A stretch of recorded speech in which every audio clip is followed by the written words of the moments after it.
welcome to the String Theory podcast. My name's Kaylee and I'm coming to you from York in the UK. This is a knitting and general crafting podcast, and thank you for tuning in. So, this is episode 1 of actual content. So, we'll talk about some knitting and stuff in this one, not like the last one, which there was no knitting at all, sorry. But there will be some in this one. Brief catch up about life. That's probably a thing that I'll have more in it when I haven't just recorded another episode directly prior to this one. It's just been Easter. Is Easter the same time everywhere? I don't think it is it? I think Easter moves. Anyway, it's just been Easter here. So we just had 2 weeks off, or rather those people who work had 2 weeks off. And we went on a little break and it was lovely. It's pretty much all that's happening in general life that wasn't covered in the intro episode. If you do want to know anything more about me, a lot of it's covered in the aforementioned episode that I just recorded, intro episode. So the first thing I'm going to talk about is finished objects. Now technically, as this is the first podcast I've done in a long time, and technically I deleted the other ones, so first podcast ever, I could just show you anything. I could show you absolutely anything, but hey, I finished all these things. But actually, I'm just going to show you what I actually finished recently, because that's probably fair. So this is the first thing that I would like to show you. This is the Crazy Heart pattern by Tin Can Knits. It was part of the book that they published for raising funds to help against malaria. I think it was called Heart on Your Sleeve. It was part of that one. I've seen it in the flesh a few times at Edinburgh festivals and things like that. It's a beautiful, beautiful pattern, and I love anything with triangles on it. Honestly, anything with triangles, just love. I don't know where that came from. It's happened quite late in life, but I love a triangle. So hence the triangles. It is knitted in John Arbon Knit by Numbers. I didn't keep the labels, but it's like a dark teal. And I've got a contrast there. I've got a light grey and a cream. That's the ecru, the natural colour. And originally I just bought those ones. I bought this yarn at Edinburgh Yarn Festival last year. What year is it now? So that'll be 2018. And I originally just bought those 3, and it was going to be something, I fancied something quite tree-like, floral. And then ended up making triangles. And halfway through I decided actually I needed a contrast, so I also then ordered just a mini skein of the John Arbon in the pink, same yarn. It's a beautiful yarn. It's really beautiful. It's starting to pill a little bit. But I haven't depilled it yet, so that's probably why. And I have worn it quite a lot. It's really nice, snuggly, beautifully soft, really nice to work with, really good. You can sort of see the stitch definition. They're really lovely, a really, really lovely yarn. I was aware that it was going to pill, and it has. I've got quite loose tension, and I tend to wear a lot of layers and coats and things. It does see quite a lot of action once I'm wearing it, so it's not really surprising. But it should depill, and it should be fine. And it still looks in good quality. I finished it 3-4 weeks ago, because I wanted to give it its first outing at Spring into Wool. So, which it did have, and it was lovely. So yeah, I found the pattern. I love Tin Can Knits. I just love them. They are great. If you've never found Tin Can Knits before, just Google Tin Can Knits and you'll see they do like a set of 3 patterns, which are just amazing. Really good basics for learning with. And then they do one called the Strange Brew, which is just my favourite pattern ever, which is essentially like a plug and play, make it up as you go along sort of jumper pattern, which you can do in 4-ply DK or Aran. I haven't done a 4-ply one yet, but I have done the other 2. And you can kind of design your own yoke and stuff, and they give you all the maths. I hate the maths bit, they give you all the maths. It's really great. So this is, because it was one of their patterns, I knew that I would get on well with the sort of composition of the pattern, if you like. Because of the nature of the jumper, there was quite a lot of just round and round and round stockinette. It's knit in the round, from bottom up, which I think is better, because then you're starting and then waiting to get to the exciting bit, rather than getting the exciting bit over and done with and having miles of stockinette to do. So I do think it's better probably doing it that way. It's also easier when you knit the body and the sleeves and join them and knit together, than having to knit the top and the body and then turn the body over constantly while you knit the sleeves. Unless, of course, there's another way to do that and I just haven't found it. Do let me know if there's another way than constantly having to turn the body over while you knit the sleeves onto the garment. So yeah, I love the pattern, I love the yarn. Like I said, my tension's quite loose, so I was quite surprised that I had loads of bunching. You can still sort of see it a little bit. I had loads of bunching in my Fair Isle bit at the top there, which worried me a bit. But actually, I blocked it and it's turned up pretty much fine. Like I say, you can still see it a little bit, but I think after a second blocking, it'll probably be totally fine. And it doesn't bother me. It looks effective enough without having to worry about that. So luckily, it's horrible, isn't it, when you're making something and it's all bunchy and you think, oh God, I'm going to spend hours on this and it's not going to work. But it seems to have worked. I'm quite happy with it. So that is that. Was there anything else I need to say about that?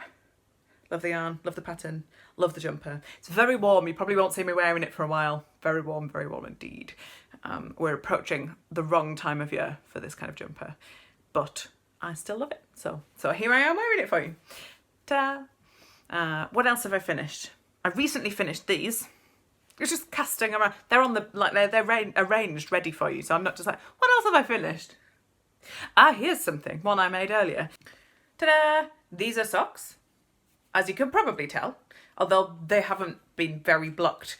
I don't have sock blockers, despite having owned a yarn shop with haberdashery section for 3 years. And I sold sock blockers, they never made it home. Anyway, I've got feet though, so go figure.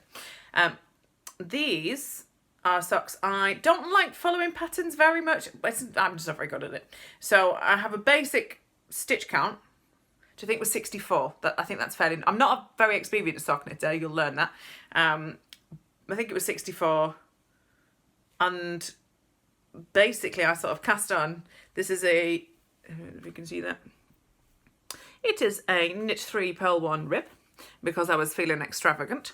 And it is an afterthought heel. Ta-da! I haven't really followed the pattern. I got a stitch count probably from the Winnick Mum free pattern, which I liked to recommend in the shop because it's amazing. It's really, really good. So I probably got a stitch count from there, I think, and then I kind of just measured it to the length of my foot because I was going to keep these for me. And then basic decrease there, and then Kitchener stitch. Who invented the Kitchener stitch? It's genius. It's absolute genius. Because, I mean, knitting itself, the fact that I'm going off on a tangent, the fact that it ever existed is great, but who thought, I see these stitches and I raise you this crazy stitch with a needle that makes the same thing, and then it looks like it's just genius. Anyway, Kitchener toes, Kitchener very bottom of heel. I think I got the afterthought heel details from a Loop London pattern. They have a toe up sock pattern. I haven't tried a toe up sock. I should probably do that at some point. But I think this is the fourth pair of socks that I have made. I don't make a lot of socks because it feels like they take forever. And to be quite honest, I'm not sure I enjoy wearing them. It's hard to tell at the minute because it's a bit too warm for knitted socks. I like wearing them around the house, but I'm not sure I like wearing them out and about. They're a bit thick. I'm not sure. Al really likes them. I made him a pair of socks using Mind the Gap from, is it Trailing Clouds? I'll double check that and put the information up here when I learn how to do that. But he really likes them. They look really nice, but I don't know that they're my thing. I finished a pair of Christmas ones on Boxing Day, so I haven't worn those. And then these, it's kind of too warm now. So essentially they're going to go in my drawer for next year, so I can have a look at how they work. They're quite long though, because I like a long sock. I love to wear boots. I very rarely wear actual shoes. I tend to wear like Converse or boots, depending what time of year it is. And they'll look good peeking over the top of a nice pair of boots. I think those ones. That's the thing with socks, isn't it? You make them and then you tend to hide them under things. Or like some ladies at yarn shows are really brave and wear like sandals, short skirts, and then their socks. That's great, but I'm not that person. So I enjoy seeing them though, because they put a lot of work in. And quite often those are knee-length socks. I mean, how long do they take? Is it Verity from Truly Hooked who's got like knitted leggings? Camera did a bit of a shake there because George jumped up on the bed. He's here. Do you want to come say hi? Come here then. Come here then. This is George. You say hi. No, he's just going to look fluffily at me. There we go. Good boy. This is George, my baby. Good. Right, you stay there then. Good boy. Yeah, knitted leggings must have taken forever, but they're still really impressive. Anyway, again, another tangent. I'll try and do that less. Tangents is probably less than useful. So those are some socks that I finished. I'm not going to show you anything else that's totally finished right now. I do have some stuff, but it's mostly from before. I'm sure I'll probably show you other things that I've knitted in the past on future episodes. So that is it for now for my finished objects. What am I going to talk about now? I am going to talk about works in progress. I wish I could think of a different name for this section so that it was a little bit different to other people's, but my brain, just no brain. So it's called Works in Progress. Right, number one thing that I am working on at the minute, I am working on the Tegna pattern by Caitlin Hunter. Caitlin. I'll check. And it is magnificent, frankly. So this is my first ever 4-ply lacework jumper. Is it a jumper? It's a sweater? It's a top. It's my first ever 4-ply lacework anything, really. It took me a long time to be converted to 4-ply because it takes a lot longer to knit anything in 4-ply. A lot longer. And less so now that I've finished running a business, but I'm quite an impatient crafter generally. So I don't generally like to knit in 4-ply. But look at the colour. Yeah, I was sort of co-opted, coerced, encouraged, enabled by my friends Liz and Erica, who both went to Spring Into Wool wearing matching Zweig sweaters, both of which toned lovely with my crazy heart actually, which was excellent planning. So yeah, they went as the Zweig twins and they decided they're both making a Tegna. And I got jealous and I wanted to make a Tegna. And then I didn't really want to make it because it's 4-ply. And then I decided I would make it because a lady had one on and it was glorious. So here is my Tegna. So that's the beautiful lace pattern at the bottom. So you can see that the colour's not very good on here.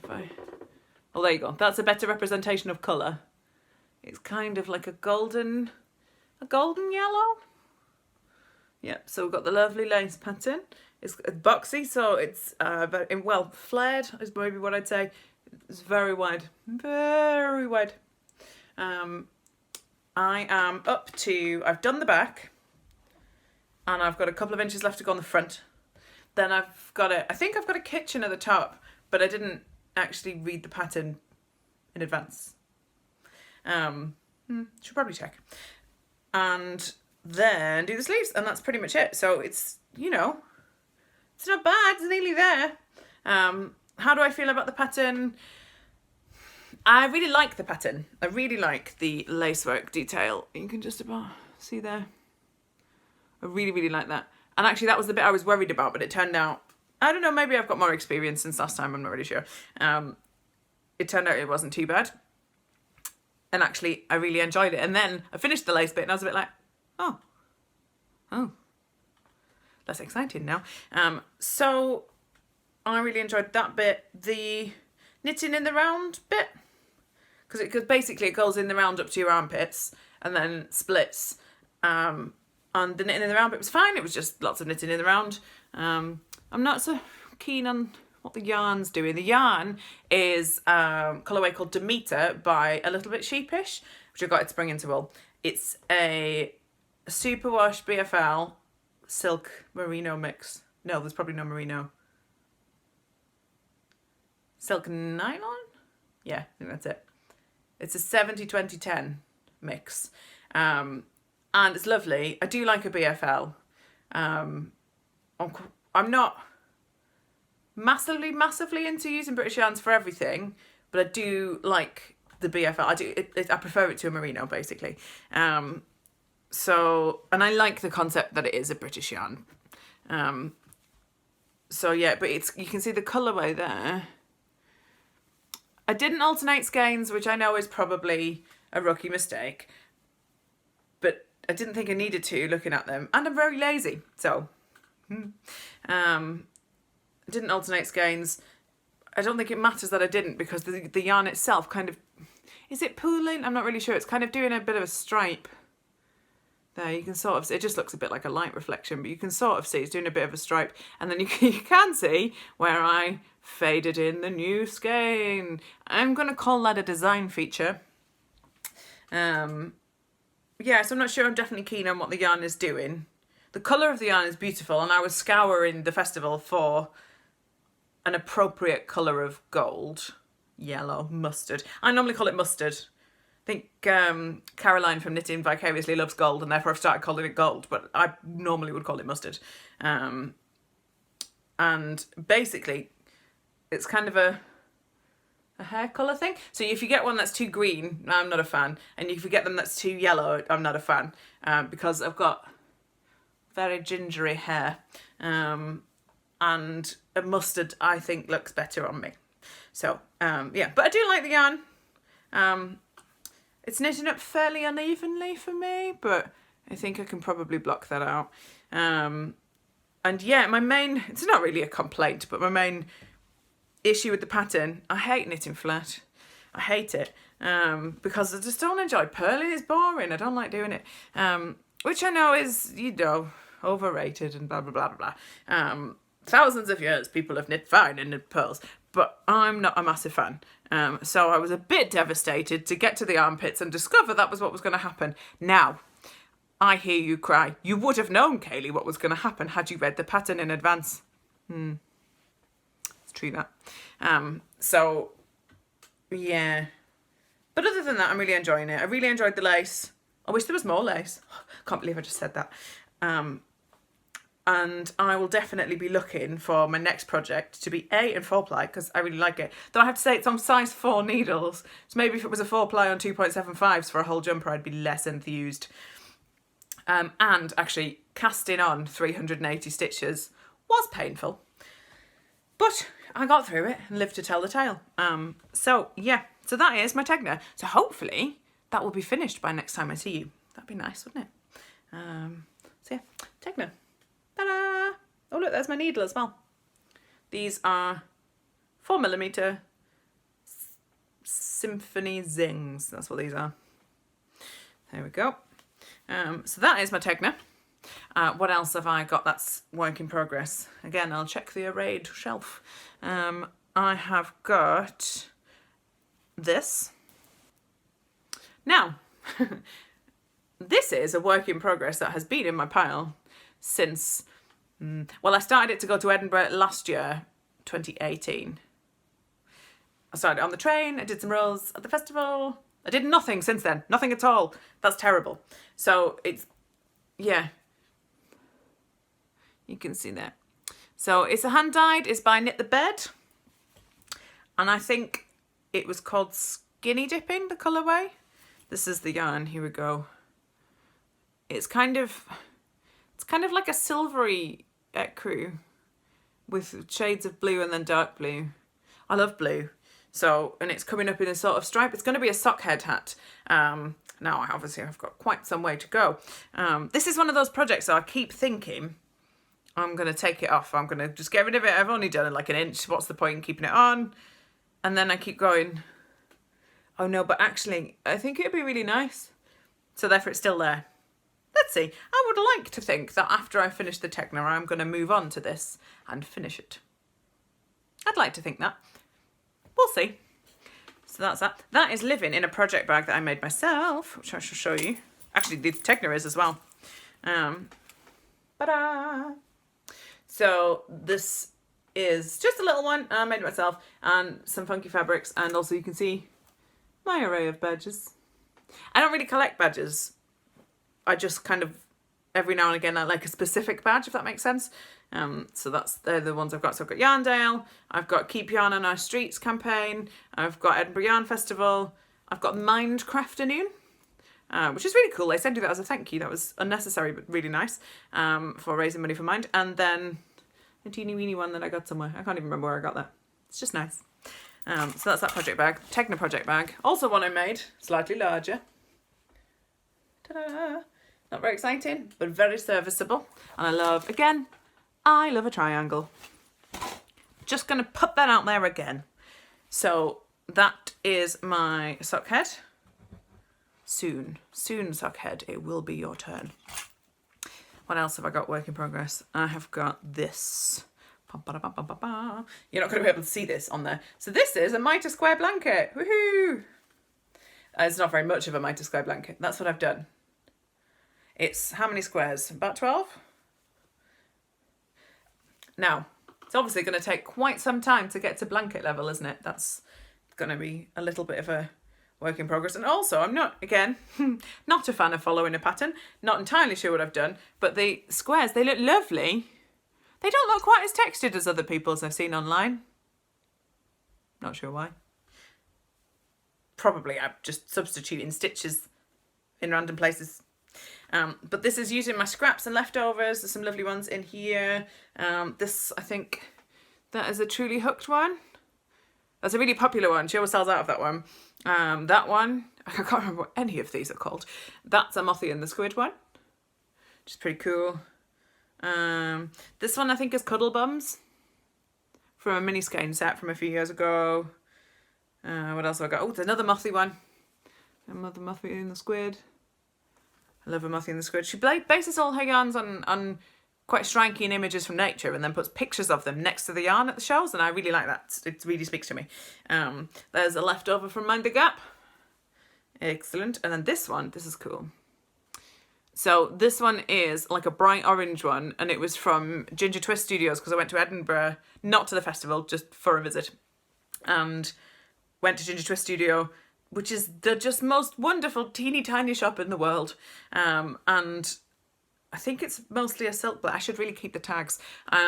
It's mostly a silk blend, and I think it's called Melon Balls of Fire or something like that.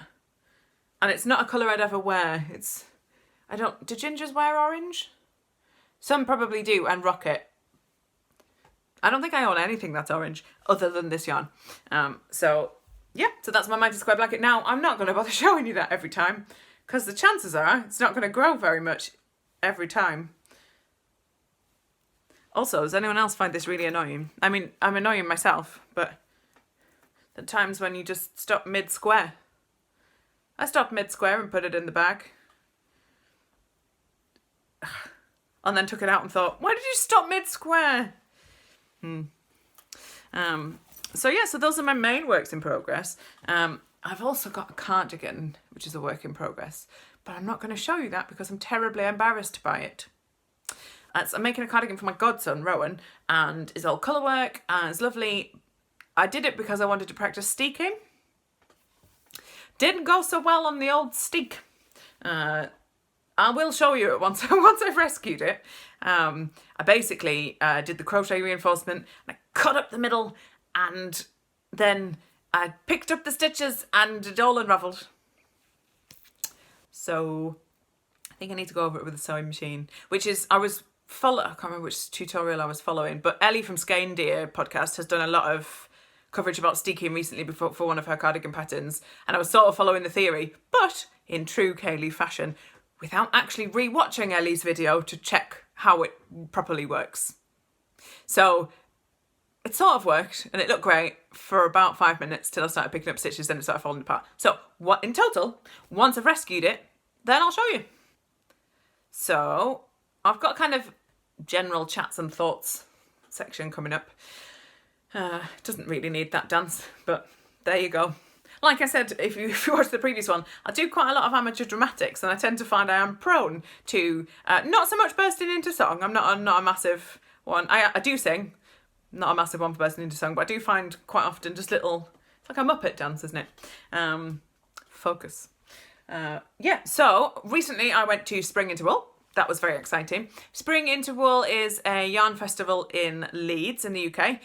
It is in Leeds Grammar School. I'm pretty sure it's Leeds Grammar School.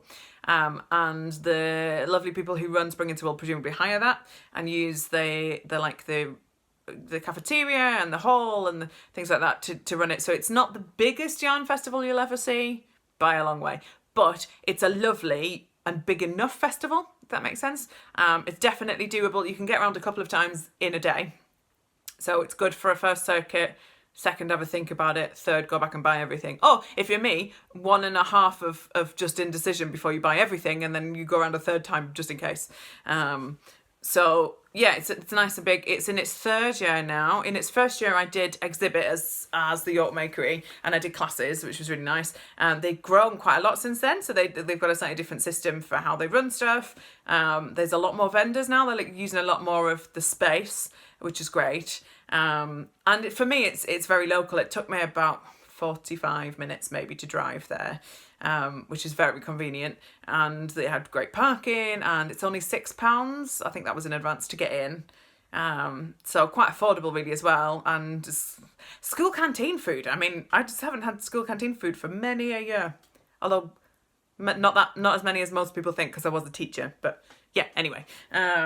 So I obviously indulged in a little bit of stash enhancement while I was there. So my current stash is here. There's not actually very much of it really. There's a lot more than there was last year, a lot more. And actually so I'm in my spare room right now, and under the bed are quite a few bags of yarn. There are quite a few in there. But they're kind of yarns, again, because I used to have a yarn shop, I kind of would get stuff and be like, oh wow, this is amazing, I'll take it home and make stuff. I never made stuff, there wasn't time. So it's now in a bag under the bed. But that's kind of,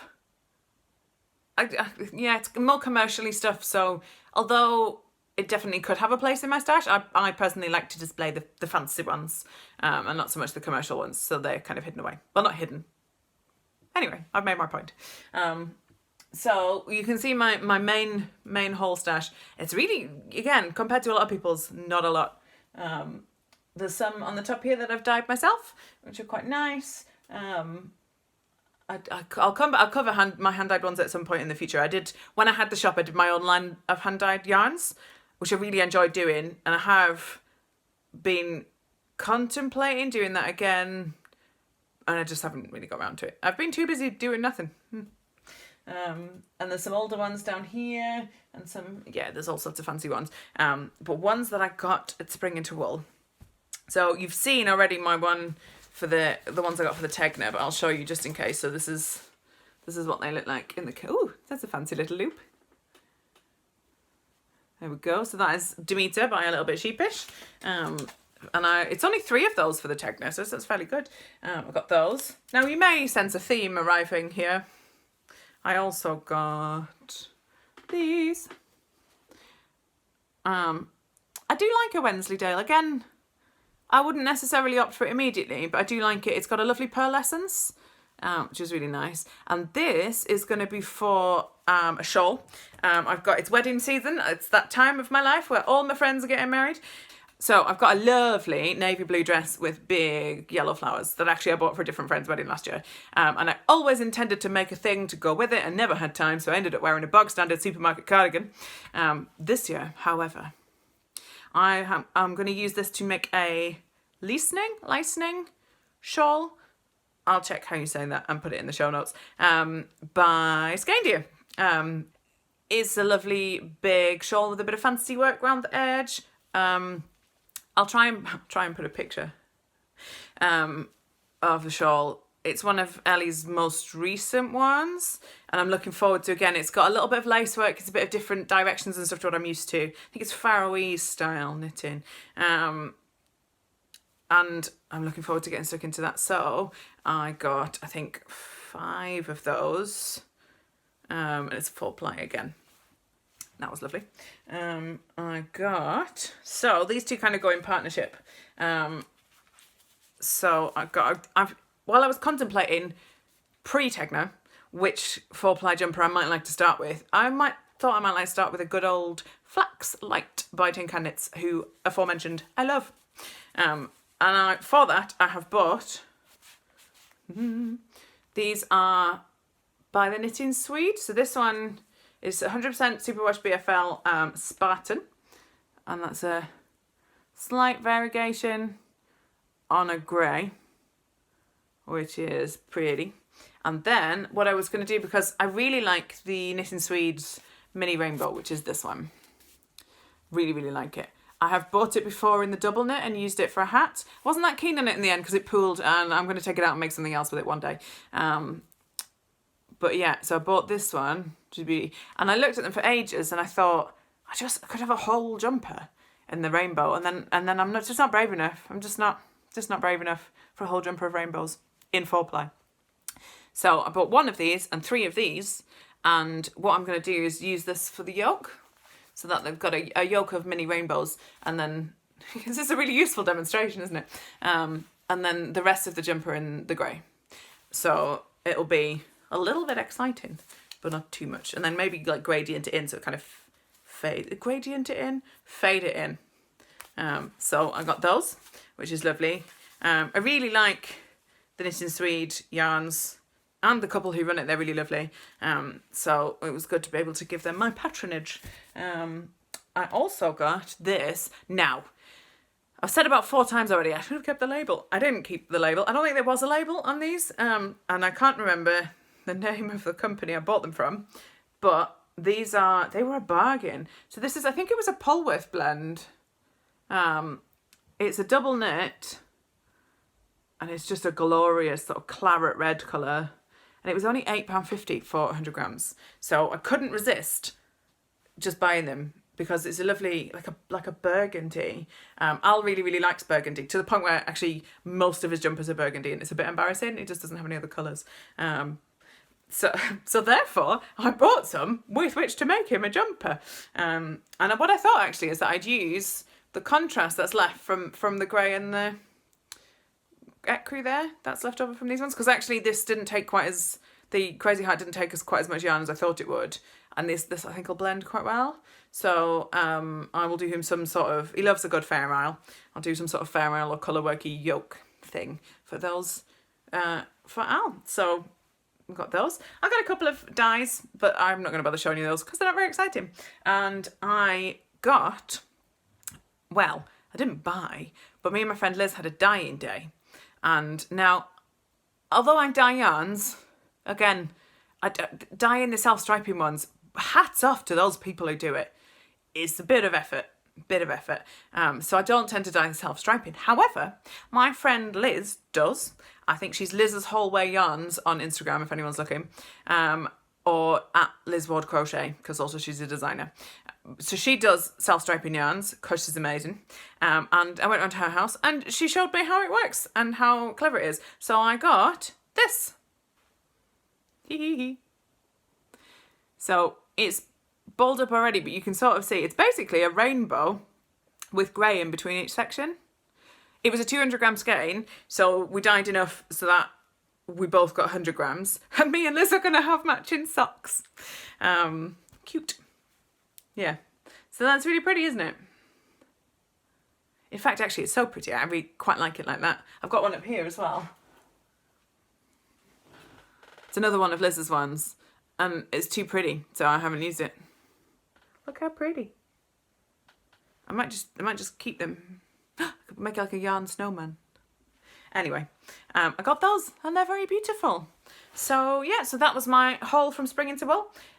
If you're ever in the Leeds area when it's on, I'd thoroughly recommend it. I think it's on mid-April again next year.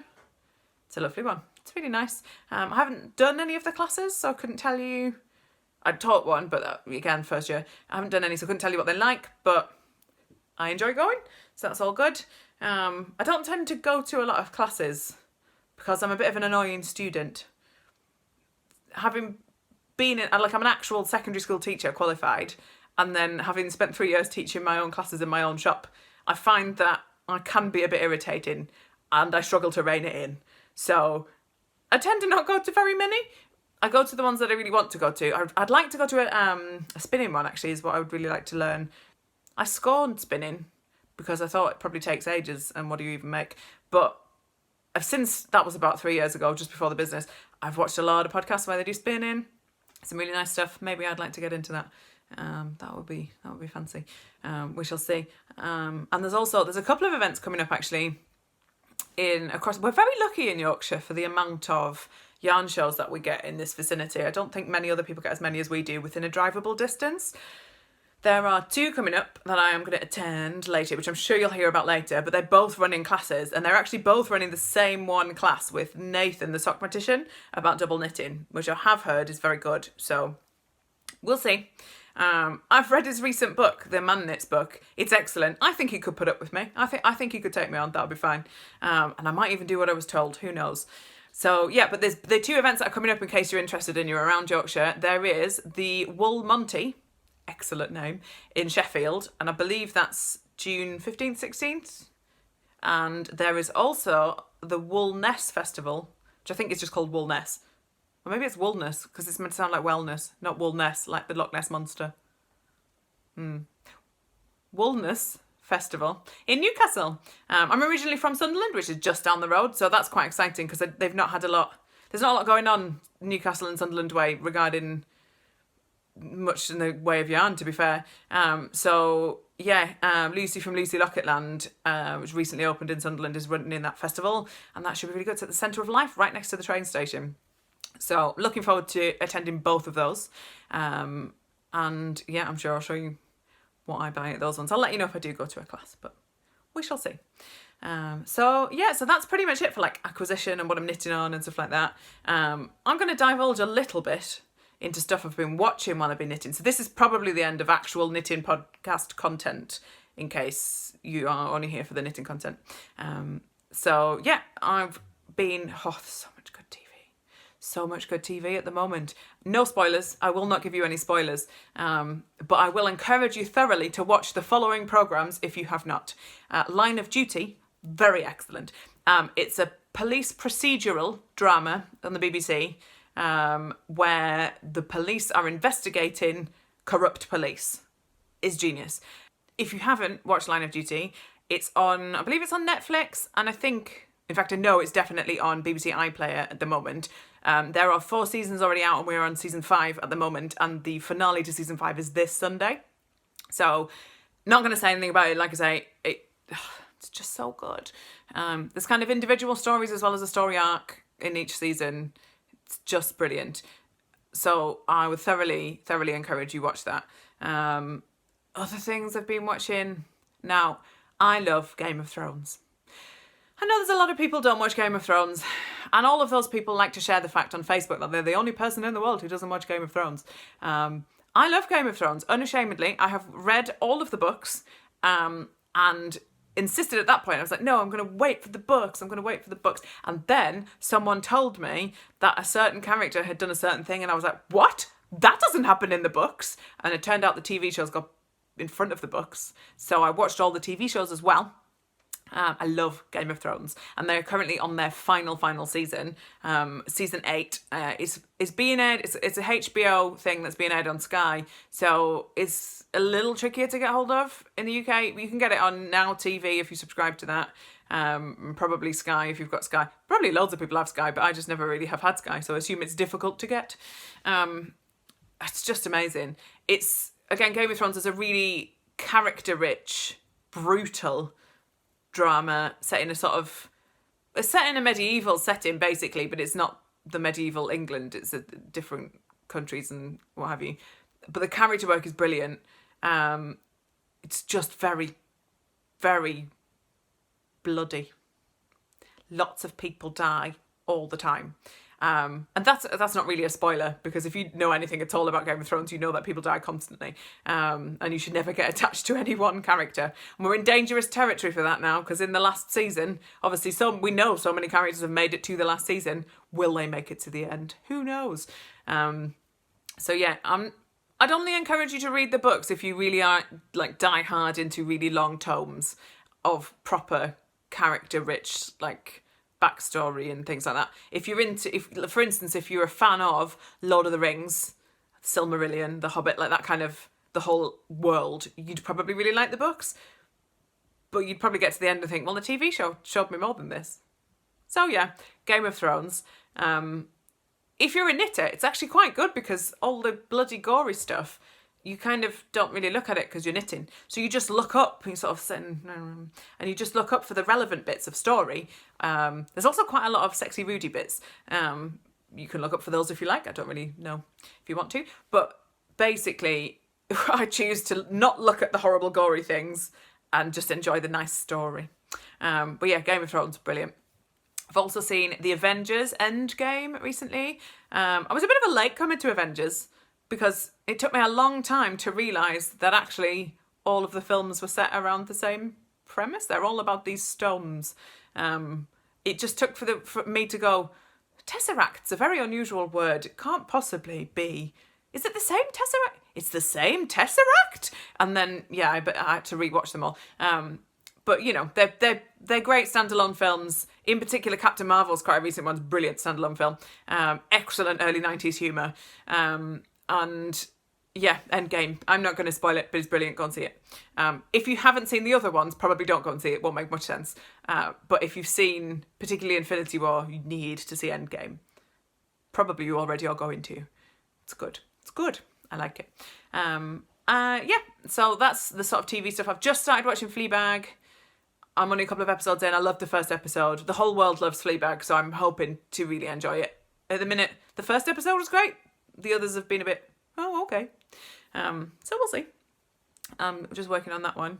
And at the minute, I'm also listening to an audiobook of Robin. Again, this is for people who really like expansive medieval historical drama / fiction / magical fiction. Fantasy, some people call that. It's a Robin Hobb trilogy about it's the Ship of Magic I've just listened to, and I'm on to Mad Ship now. And again, they're all set in the same fictitious world, and they're just brilliant. They're really, really good. I read I got one of the books from the Farseer version of the story for Christmas, and discovered it was a trilogy and was delighted, and then discovered that actually there were 3 trilogies and was even more delighted, and then discovered that they were like, so they run, to me, they run down the middle, and then off the side you've got these sort of like spin-off shows, but different books filling in different areas of the same world with small crossovers, and it's fascinating. I really like it, but again, you've got to be in it. You've got to be the sort of reader or audiobook listener who can remember characters and who is in it for the long haul. But it is just so rich and brilliant. I really, really like it. So yeah, thoroughly recommend. Google Robin Hobb. I'm sure you'll find them. And yeah, so that's it really. I am actually going to go and do some knitting and watch some TV. Or possibly edit the podcast. We'll just see how the mood takes me. And that's everything for this week. So hopefully I will be back with you probably in 2 weeks' time. Unless I'm a machine and I do more knitting in that time than I was imagining. I might be back sooner, who knows. I'll definitely be back in a couple of weeks and show you my progress on Tegna and other things I might have seen or bought by then. It's all good. It's all exciting. And we'll chat a bit more about yarny stuff. So yeah, the show notes I will post in the box underneath on YouTube. Can you hear the dog snoring? I don't know if you can hear the dog snoring, but it's really cute. I'll post the show notes underneath. If you want to find me online, you can find me on Instagram. We've got @StringTheoryPodcast, which is the account I use to just tell you when podcasts are coming. And also, if you want to find me personally, I'm @Stitches and Cables, Cables with K, and I'll put that in the... I'm going to learn how to do the thing. I'll put that in there. And yeah, you can find me on Ravelry. I haven't done a lot on there, but I'm also Stitches and Cables on there. Hopefully soon. Okay, so yeah, thank you very much for tuning in. Thank you very much if you've come back after the first one and you've watched the second one straight away. Well done, points to you. And yeah, I shall see you in a few weeks' time. Thank you. Bye.